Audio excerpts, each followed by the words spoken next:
Good evening friends, कैसे हो आप सब लोग। आई होप कि आप सभी अच्छे होंगे। तो फ्रेंड्स, मैंने एरर के सारे क्वेश्चन करा दिए थे और आज से अपन क्या करेंगे, सेंटेंस इम्प्रूवमेंट का क्वेश्चन करेंगे। ठीक है, तो देखो एरर तो सारे लोग कर लेते हैं, बट ये सेंटेंस इम्प्रूवमेंट में थोड़ा सा दिक्कत आती है। तो मैं जो जो बताऊंगा उनको अपने नोट्स में लिख लेना और देखना 100 से या 150 क्वेश्चन होने के बाद तुम खुद ऑटोमेटिकली उन क्वेश्चन को सॉल्व करने लगोगे ऑटोमेटिकली। ठीक है, बट मैं जो बताऊँ उनको लिखना है। ठीक है, जितना तुम लिखोगे, और तुम्हें देखो इंग्लिश में क्या होते हैं, कुछ रूल होते हैं, कुछ वर्ब होती है, वो जो फिक्स होती हैं तो वो फॉलो नहीं करती रूल को, तो वही हम बताएंगे। तो जिससे तुम्हारा क्या हो जाएगा, इंग्लिश इम्प्रूव होने वाला। और आई थिंक कि तुमने एरर के क्वेश्चन किए होंगे तो तुमको बहुत सारी चीज़ें पता चली होंगी। तो देखो, और इसमें भी बताएंगे मैं बहुत सारी चीज़ें। देखो, सबसे पहला क्वेश्चन है, the manager insist on meeting the deadline. जो मैनेजर है वो क्या करता है, insist on meet the deadline. तो मैनेजर क्या करता है, डेडलाइन होने से पहले मिलता है।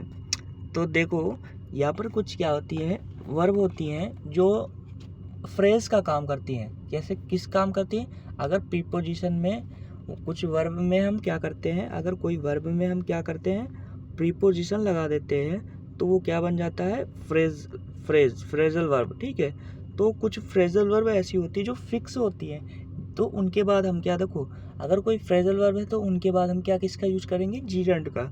तो यहाँ पर कुछ वर्ब होती है जिनके बाद हम जीरंड का यूज, एक होता है इंसिस्ट ऑन कॉन्ग्रेचुलेशन ऑन, ठीक, और कॉन्ग्रेचुलेट भी ऑन होता है, कॉन्ग्रेचुलेट ऑन।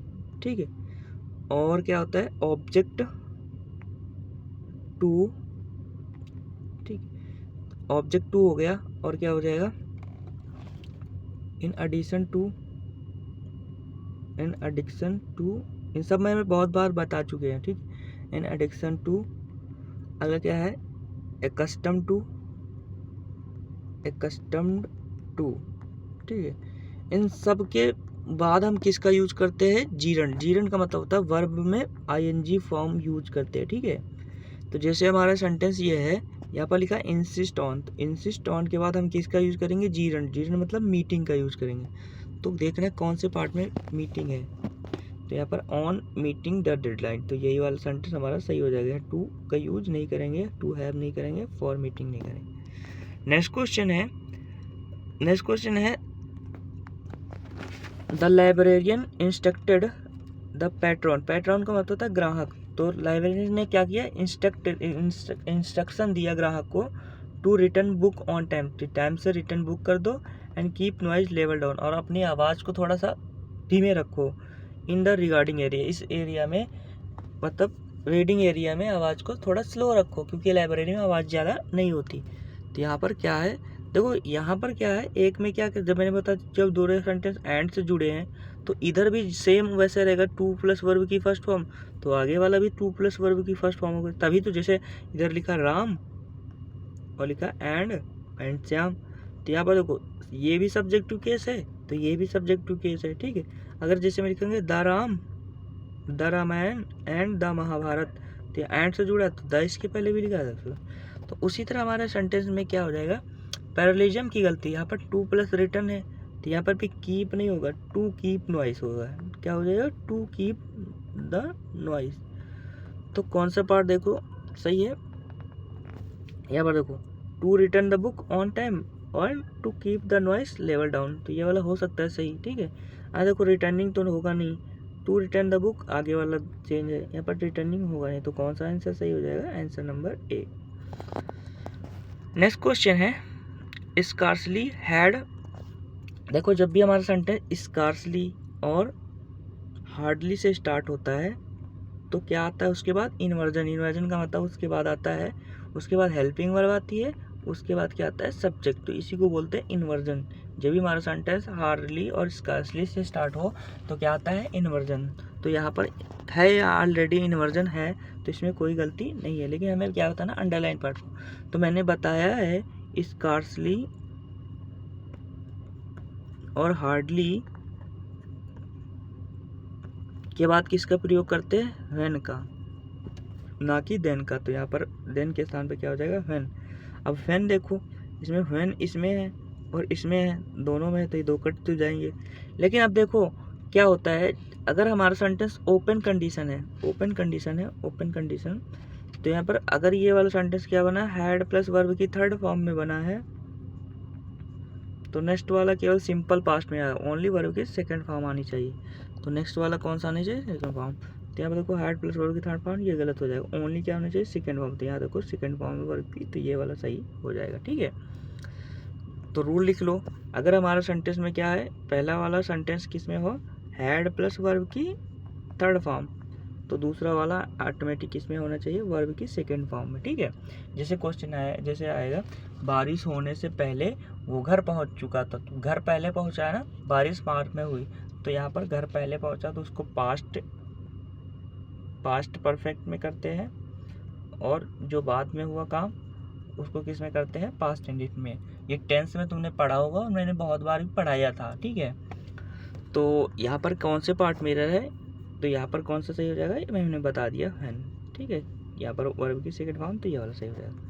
नेक्स्ट क्वेश्चन है, the committee decided on postpone the decision until the next meeting. कह रहा है जो कमेटी ने उसने क्या कर दिया, डिसाइड कर दिया, मतलब डिसाइड कर दिया डिसीजन कि ये पोस्टपोन हो जाए, नेक्स्ट मीटिंग, मतलब ये जो अगली मीटिंग है, जब तक मतलब मीटिंग है तो ये पोस्टपोन हो जाता है। तो यहाँ पर देखो कुछ क्या होती हैं, कुछ वर्ब होती हैं, ठीक है, तो जिनके बाद क्या होता है, वर्ब की फर्स्ट फॉर्म का यूज करते हैं, जैसे डिसाइड टू, ठीक है, अडेयर टू, ठीक, और कौन सा, ऑब्जेक्ट टू, ठीक। इन सब के बाद देखो ये हमारा क्या है, डिसाइड, इसके बाद टू आता है, और टू के बाद क्या आना चाहिए, वर्ब की फर्स्ट फॉर्म। तो यहाँ पर क्या आना चाहिए, टू के बाद वर्ब की फर्स्ट फॉर्म। तो यहाँ पर दो प्रीपोजिशन की कोई नहीं, तो यहाँ पर है डिसाइडेड टू, उसके बाद वर्ब की फर्स्ट फॉर्म, तो यह आ जाएगा टू प्लस वर्ब की फर्स्ट फॉर्म, तो ये वाला बना रहा है, सही है। नेक्स्ट क्वेश्चन है, they propose us to the consider a different approach. उसने क्या किया, एक डिफरेंट अप्रोच को प्रपोज किया। तो यहाँ पर देखो कुछ वर्ब क्या होती है, सबजंक्टिव मूड होती है, क्या होती है, हाइपोथेटिकल सिचुएशन शो करती है, मतलब इमेजिनरी, मतलब वो रियल में होती नहीं है, लेकिन वो हाइपोथेटिकल सिचुएशन शो करती हैं, तो उसको बोलते हैं सबजंक्टिव मूड। क्या बोलते हैं, सब्जेक्टिव मूड। तो वो वर्ब कौन कौन सी होती हैं, लिख लो, ठीक है। सबसे पहला हमारा वर्ब होती है आस्क, रिकमेंड, कमांड, ठीक है, कमांड, और कौन, प्रपोज, ठीक। स्पेलिंग याद रख लेना, मैं स्पेलिंग जल्दी जल्दी में गलत लिख दूँ तो कोई दिक्कत नहीं। इंसिस्ट,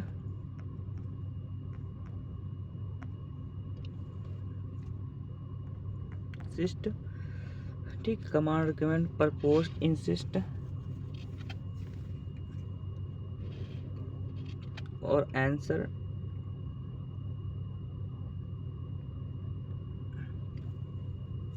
ठीक। इन सब के बाद क्या आता है हमारा, ये सारे सब्जेक्टिव मूड में है, तो इनके बाद हमारा क्या आएगा, वर्ब की बेस फॉर्म आती है। इन सेंटेंस के बाद हमारा क्या आता है, वर्ब की बेस फॉर्म, ठीक है। तो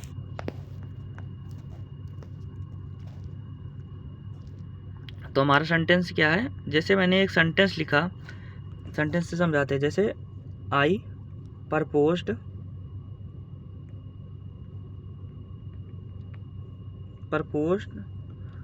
मैंने प्रपोज किया, proposed that he works fulfil, तो उसने क्या किया, पूरा काम कर दिया है, ठीक है। क्या हो गया, इसने पूरा काम कर दिया है। तो यहाँ पर देखो ये हमारा सब्जेक्टिव मूड आ गया, ठीक है। कि यहाँ पर मैंने बताया था जब भी हमारा सेंटेंस में सब्जेक्टिव मूड होगा तो उसके बाद हमारा क्या आएगा, वर्ब की बेस फॉर्म यूज करते हैं। तो यहाँ पर देखो ही हमारा सब्जेक्ट है, इसके हिसाब से ये वर्क सही है, लेकिन यहाँ पर इसके पहले क्या यूज हुआ है हमारा सब्जेक्टिव वर्ब। तो यहाँ पर क्या हो जाएगा, मैंने बताया था वर्ब की बेस फॉर्म यूज करते थे, यहाँ वर्क के स्थान पर क्या वर्ब की बेस फॉर्म क्या होती है, वर्क। ठीक है, तो यहाँ पर ये गलती है। तो उसी तरह सेंटेंस हमारा ये वाला है। ये देखो हमारा सेंटेंस क्या लिखा है, प्रपोज। तो प्रपोज के बाद वर्ब की बेस फॉर्म यूज करते हैं, टू का कोई वैल्यू नहीं होगी, ओनली कंसीडर हो जाए। तो यहाँ पर देखो वर्ब की बेस फॉर्म, तो यहाँ पर अस कंसीडरिंग ये होगा नहीं, यहाँ पर टू होगा नहीं, यहाँ पर डेट होगा नहीं, यहाँ पर डेट स्टार्ट होगा, डेट वी कंसीडर, जैसे मैंने बताया था that we consider a different approach. तो ये वाला हमारा सेंटेंस सही हो जाएगा। ठीक है, नेक्स्ट क्वेश्चन है। अब देखो हमारा सेंटेंस क्या होता है, जब भी हमारा सेंटेंस में व्हाट लिखा है, वेयर लिखा है, ठीक, और बहुत सारे होंगे, हु लिखा है, अगर ये रिलेटिव प्रोनाउन की तरह यूज हो, किसकी तरह हो, रिलेटिव प्रोनाउन। रिलेटिव प्रोनाउन का मतलब होता है ये यूज किए जाए या फिर कंजक्शन की तरह यूज किए जाए, रिलेट करें, जैसे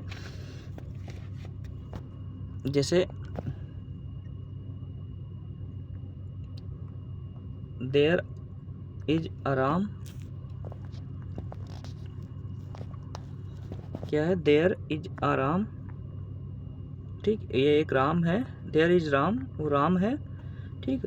हु वर्क्स हार्ड, जो कि क्या करता है, वर्क हार्ड, जो कि कठिन परिश्रम करता है। तो यहाँ पर देखो, यहाँ पर ये हु क्या हो जाएगा, एक रिलेटिव प्रोनाउन, तो उसके बाद हमारा क्या आएगा, वर्ब आएगा। ठीक है, तो अगर हमारे देखो सेंटेंस लिखा है, आई वंडर, मैं आश्चर्यचकित हो गया, what is the reason for the sudden departure, कि कौन सा रीजन था कि हम अचानक से चले गए। तो यहाँ पर कोई क्वेश्चन नहीं पूछ रहा है। अगर ये व्हाट का मतलब होता है वो क्या खाता है, वह क्या खाता है, तो व्हाट इज सी ईट, तो इस तरह क्वेश्चन होता है, उसके बाद क्वेश्चन मार्क होगा। लेकिन ये हमारा किस तरह है, ये नॉर्मल कंजक्शन की तरह यूज हुआ है। तो इसके डायरेक्ट बाद हेल्पिंग वर्ब नहीं आती, पहले सब्जेक्ट आएगा और फिर में हेल्पिंग वर्ब आएगी। तो कौन से पार्ट में देखो इरर है, सही है, यहाँ देखो पहले सब्जेक्ट है फिर हेल्पिंग वर्ब है, तो ये सही हो सकता है, इसमें नहीं है, इसमें गलत है, इसमें पहले सब्जेक्ट है फिर बाद में हेल्पिंग वर्ब है, ये गलत। तो कौन सा हो जाएगा, ये वाला सही हो जाएगा, ए। नेक्स्ट क्वेश्चन है, तो अभी मैंने पहले बताया अगर हमारा सेंटेंस क्या हो, सब्जेक्टिव मूड, यहाँ पर इंसिस्ट आ गए सब्जेक्टिव मूड में, तो अगला वाला इसके हिसाब से तो ये हेल्पिंग वर्ब सही है, लेकिन यहाँ पर ये जो वर्ड लग गया तो इसके हिसाब से यहाँ पर क्या हो जाएगा, आंसर। तो मैंने बताया ना, डीप ने पढ़ने से तुम्हारे खुद ऑटोमेटिक तुम कर रहे हो, तो यहाँ पर जाएगा ये गलत हो, ये गलत हो, ये गलत, तो क्या हो जाएगा, आंसर द क्वेश्चन केयरफुली।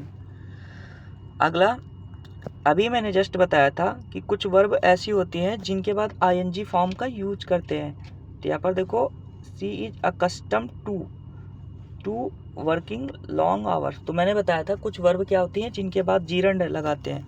तो अभी मैंने बताया था कौन कौन सी वर्ब होती है।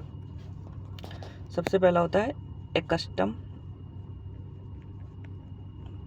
To, with a view to, with a view to, look forward to,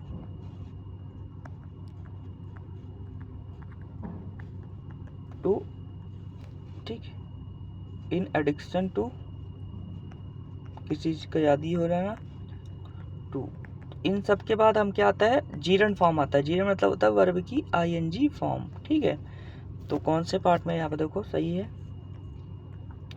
तो यहाँ पर क्या लिखा है, एकस्टम टू लिखा ना, तो एकस्टम टू के बाद जीरंड आ रहा था, ये सही है बिल्कुल। तो कौन सा सही है, ये गलत हो जाएगा, ये गलत हो जाएगा, ये गलत हो जाएगा, ओनली कौन सा ऑप्शन सही है, डी वाला। ठीक है, डी वाला।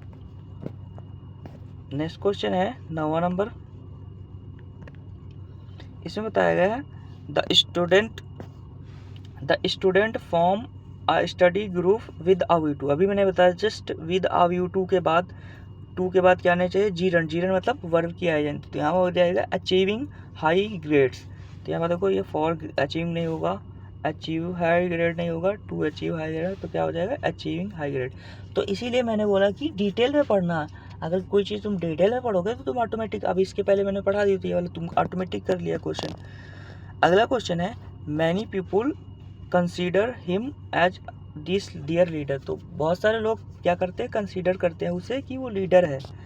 तो जैसे सेंटेंस में सबसे पहले सब्जेक्ट होता है, फिर ऑब्जेक्ट होता है, सब्जेक्ट वर्ब ऑब्जेक्ट होता है, उसके बाद क्या होता है कॉम्प्लीमेंट। कॉम्प्लीमेंट मतलब जो प्रशंसा करता है, उसके बाद क्या होता है एडवर्ब होता है। तो एडवर्ब मतलब होता है जो वर्ब की विशेषता हो, तो कॉम्प्लीमेंट। तो इसके बाद यहाँ पर जैसे सेंटेंस लिखा है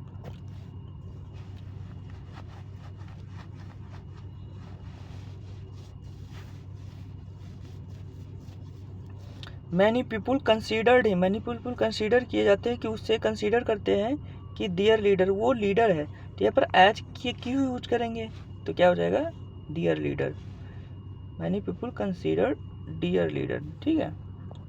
अगला क्वेश्चन है as we approach near the station, जब हमें स्टेशन के नियर अप्रोच करते हैं, it start to rain heavily, और जैसे क्या उस पर अप्रोच करते हैं स्टेशन, ये अचानक से क्या हो जाएगी बारिश होने लगती है, ठीक है। तो इसमें कौन से पार्ट में रहा, तो देखो अप्रोच का मतलब क्या होता है, अप्रोच करना, किसी चीज़ में अप्रोच करना, तो ROACH अप्रोच करना। अप्रोच का मतलब होता है खुद नियर, अप्रोच का मतलब ही क्या होता है नियर, मतलब पास। मैं अप्रोच करूँगा इस शिप के पास, तो नियर तो वैसी वैल्यू हो गई। तो यहाँ पर नियर का क्यों यूज कर रहे हैं, तो नियर नहीं यूज होगा, और अप्रोच के बाद कोई प्रीपोजिशन नहीं आती, तो यहाँ पर क्या हो जाएगा अप्रोच केवल ओनली। तो यहाँ पर ये वाला सेंटेंस सही हो जाएगा। अगला question the politician was widely criticise at controversial remark. देखो अगर किसी चीज़ में तुम क्या लगाते हो, रीजन होता है, किसी चीज़ में तुम रीजन ढूंढते हो, तो वहाँ पर फॉर लगाते हैं, रीजन के लिए क्या लगाते हैं फॉर। तो criticise for his controversial remark, तो यहाँ हो जाएगा फॉर हिज कंट्रोवर्सल रिमार्क, ठीक है। तो रीजन के लिए फॉर लगाते हैं।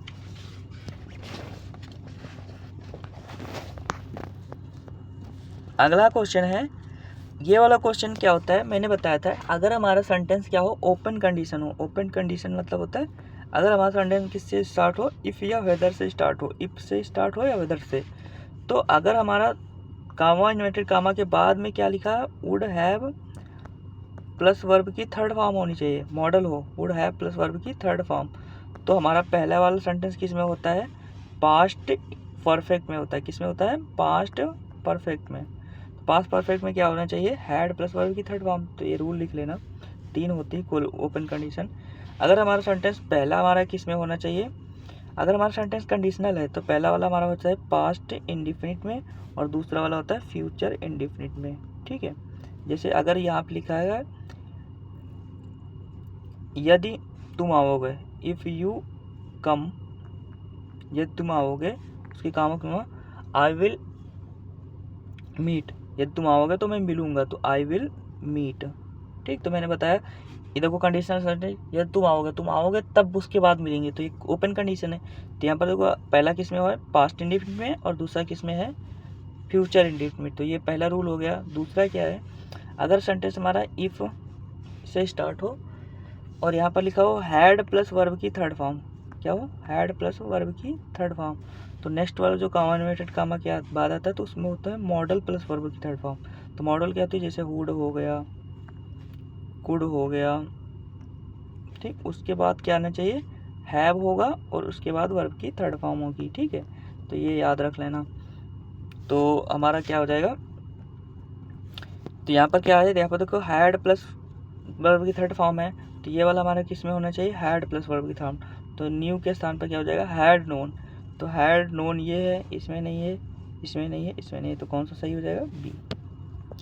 नेक्स्ट क्वेश्चन है, ये रूल भी जानना।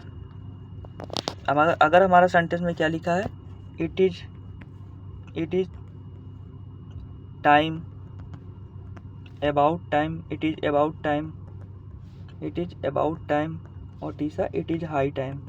इन सब के बाद हम किसका यूज करते हैं, कौन से टेंस का, इन सब के बाद हम कौन सा टेंस करते हैं, पास्ट इंडिफिनिट टेंस का यूज करते हैं। कौन सा tense, past indefinite. Past indefinite में क्या होता है, ओनली वर्ब की सेकंड फॉर्म लगाते हैं, ठीक है। जैसे हमारा सेंटेंस है इट इज़ हाई टाइम, ये इट इज़ हाई टाइम है ना, तो यहाँ पर पास्ट इंडिफिनिट टेंस का यूज़ करेंगे, पास्ट।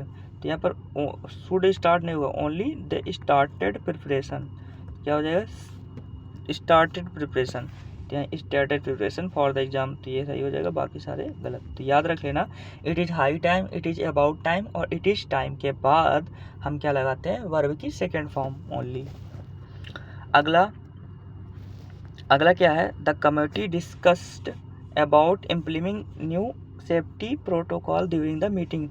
तो जो कमेटी है वो क्या करेगी, डिस्कस करेगी किसके बारे में, इम्प्लीमेशन करने के बारे में, न्यू सेफ्टी के बारे, सेफ्टी प्रोटोकॉल के इम्प्लीमेशन के बारे में। तो यहाँ पर देखना कि कुछ हमारे क्या होते हैं, वर्ब होती हैं जो प्रीपोजिशन रिक्वायर्ड नहीं करती हैं।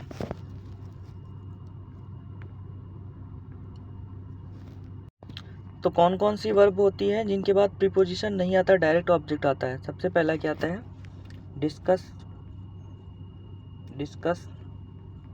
ठीक है, डिस्कस, आंसर,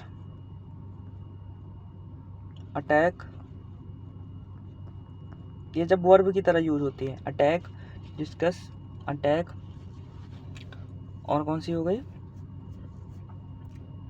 आंसर हो गई, emphasise,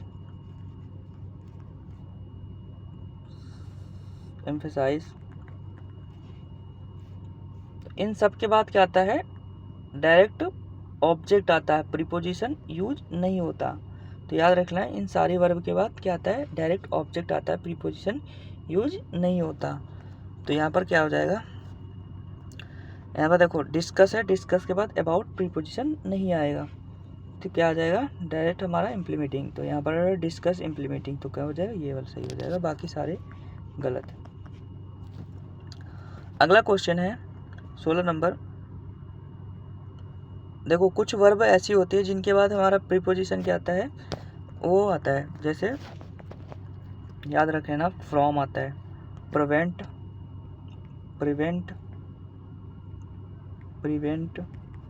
differ,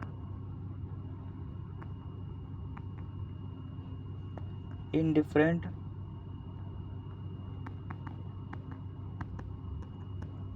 refrain, abstain, refrain, ठीक। इन सब के बाद क्या आता है, डिबार, इन सब के बाद क्या आता है, फ्रॉम, प्रीपोजिशन। और फ्रॉम आ गया तो वर्ब की आईएनजी फॉर्म आ जाएगा, जीरंड आएगा, तो फ्रॉम के बाद वर्ब की जीरंड फॉर्म यूज करते हैं।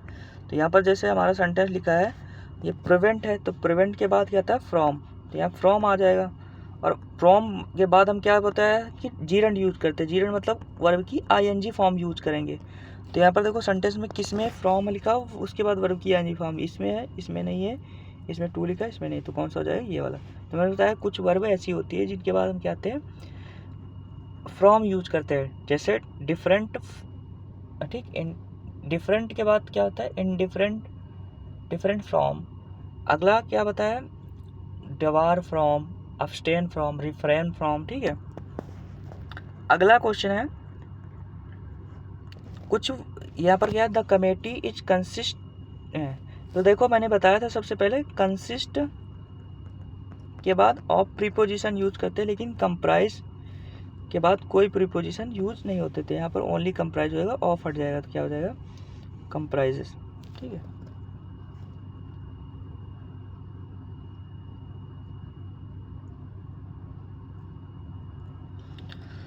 अगला क्वेश्चन है, यहाँ the new regulation are effected, यहाँ इफेक्ट ऑन होता है, ठीक, इफेक्टेड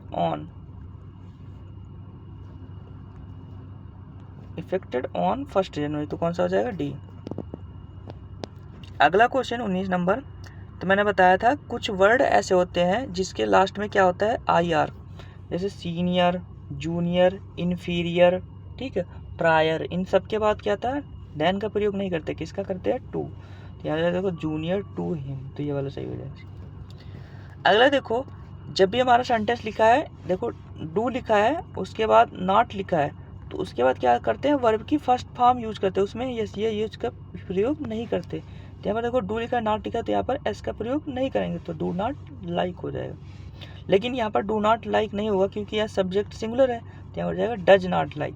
तो क्या हो जाएगा हमारा सेंटेंस, डज नॉट लाइक।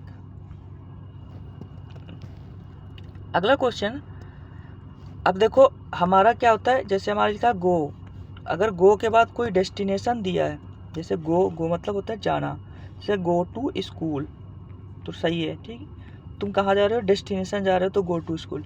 अगर हमारा क्या गो के बाद क्या आता है, डायरेक्ट एडजेक्टिव आता है। एडजेक्टिव क्या होता है, जैसे go upstream, up strain, stair, up stair, stair मतलब होता है ऊपर, तो गो अप स्टेयर। तो यहाँ गो टू अप स्टेयर नहीं होगा क्योंकि ये क्या है, एडजेक्टिव है, ठीक। गो टू, गो ओवर सी, तो कह रहा है ऊपर ऊपर देखो यहाँ, या फिर कह रहा है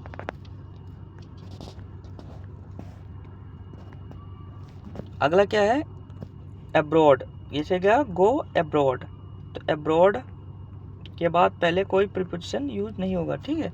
जैसे हमारा सेंटेंस लिखा है, यहाँ पर लिखा है गोइंग टू, अगर यहाँ पर पर्पस होता तो यहाँ पर टू का यूज करते हैं, यहाँ पर डायरेक्ट क्या है, एडजेक्टिव है। एडजेक्टिव के बाद, एडजेक्टिव का मतलब क्या होता है, हम टू का यूज नहीं करेंगे, तो यहाँ हो जाएगा टू नहीं रहेगा, ओनली अब्रॉड, तो गोइंग अब्रॉड। तो यहाँ पर द टूरिस्ट के हिसाब से प्लूरल सही, तो आर गोइंग अब्रॉड, तो यहाँ हो जाएगा ए वाला से। अगला क्वेश्चन है, तो मैंने अभी बताया था लुकिंग फॉरवर्ड टू के बाद वर्ब की आईएनजी फॉर्म यूज करते हैं, यहाँ हो जाएगा मीटिंग, तो she is looking forward, for नहीं होगा, to meeting, she looking forward to meeting for you, ये वाला सही हो जाएगा। अगला देखो, सी रन्स, वो दौड़ती है, वेरी मतलब बहुत तेजी से, मतलब अगर क्या होता है, वेरी मतलब होता है, वेरी मतलब होता है बहुत, और क्विकली मतलब होता है जल्दी, तो जल्दी यहाँ पर क्विक नहीं होगा क्योंकि यहाँ पर वर्ब की विशेषता क्या बतलाता है, एडवर्ब, तो क्विकली के हो जाएगा, क्या हो जाएगा, क्विकली, तो यहाँ हो जाएगा क्विकली।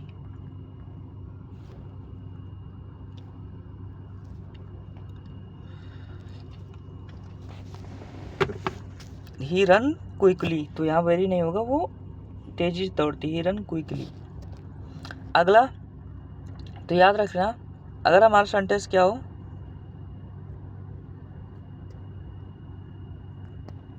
अगर हमारा सेंटेंस किससे स्टार्ट हो, अनटिल,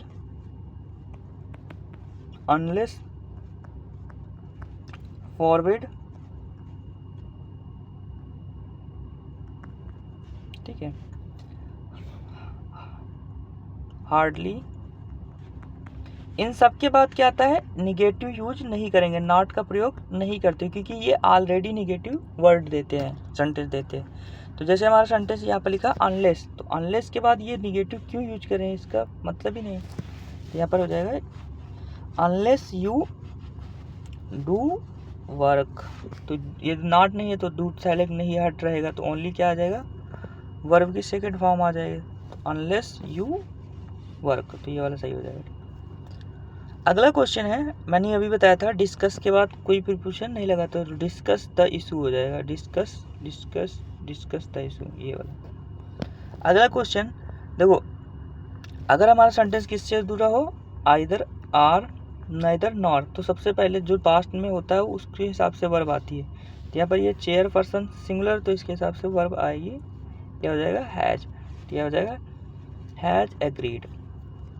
अगला क्वेश्चन है, देखो दे डिसाइडेड टू मैरी, तो देखो मैरी हमारा मैरी वर्ब है, अगर मैरी वर्ब की तरह यूज होता तो उसके बाद कोई प्रीपोजिशन नहीं आता, जैसे कहते हो will you marry me, will you marry me, तो यहाँ पर देखो मैरी के बाद कोई प्रीपोजिशन नहीं आ रहा, यहाँ पर विद क्यों कर रहे हो, तो he decided to marry her, तो उसने क्या किया, मैरी शादी करने के लिए क्या किया, तो यहाँ पर हो जाएगा ये marry her, decided to marry her, ये वाला सही हो जाएगा क्योंकि यहाँ पर टू रहेगा और उसके बाद रहेगी कि केवल विद हटेगा, तो ये वाला सही हो जाएगा।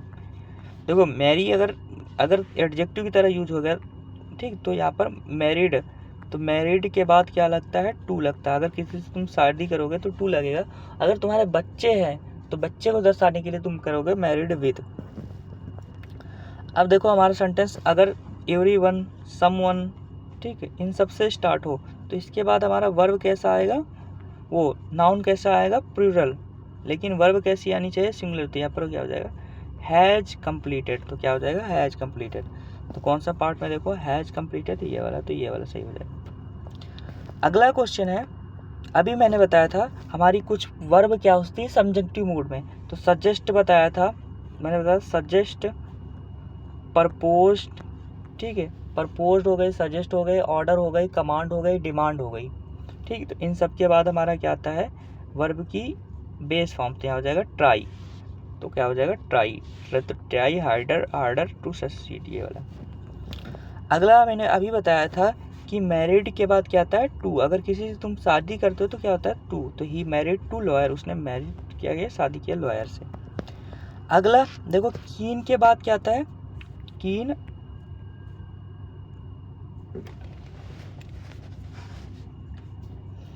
कीन के बाद क्या आता है, ऑन प्रीपोजिशन आता है, और फाउंड के बाद ऑफ लगता है। तो इन दोनों का मतलब क्या होता है, शौकीन। तो ही कीन ऑन, किसका शौकीन है, कीन ऑन लर्निंग, स्विमिंग सीखने का क्या है, स्विमिंग शौकीन है। तो जाएगा ऑन, ऑन किस में, ऑन लर्निंग स्विमिंग नहीं हो, ये नहीं होगा, on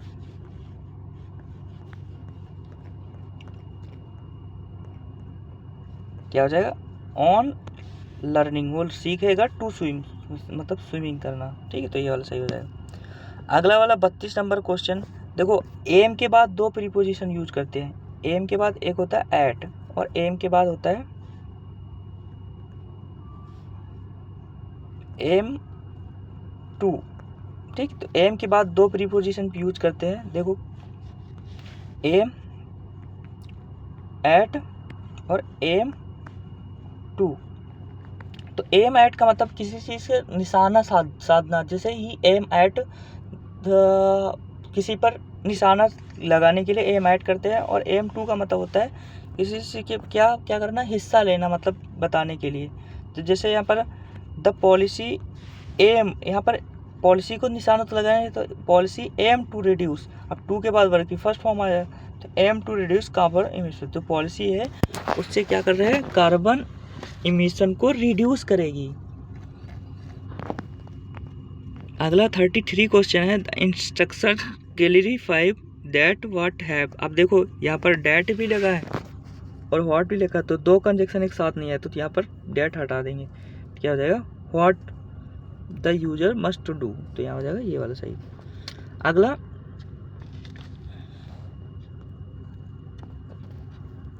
C made a decision after thinking for a long time. कह रहा लंबे समय से वो डिसीजन लेना चाहता है।